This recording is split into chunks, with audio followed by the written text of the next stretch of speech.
Making a quick video showing you how to replace the turn signal on a 2008 BMW 3 Series. This is a 328. You want to get into the wheel well. If you don't have it up on a hoist like I do right now, just cut the wheel in the opposite direction. So if I was doing this one, I would cut the wheel to the right.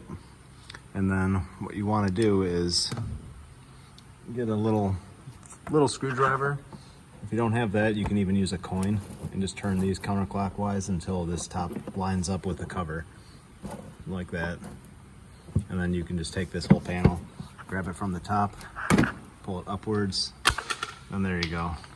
The turn signal indicator right here, these commonly corrode out. I haven't looked at this one yet, but it may have that going on, the actual sockets. But you just take this and you turn it counterclockwise a few degrees, and then pull it straight out. So here it is. Once the bulb is out, you can just grab the bulb. It's not a halogen bulb, it's okay to grab, and you can turn it counterclockwise and then pull it straight out. So looking at it this way, I pushed it inwards, turned counterclockwise, and pulled it straight out. I just put the new one in the same way. The contacts in this are actually nice and clean, so that's all I'm going to do is just put the new bulb in, stick it right back in there again, turn it.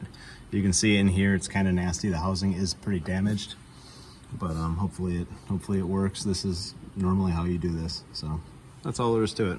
Thanks for watching.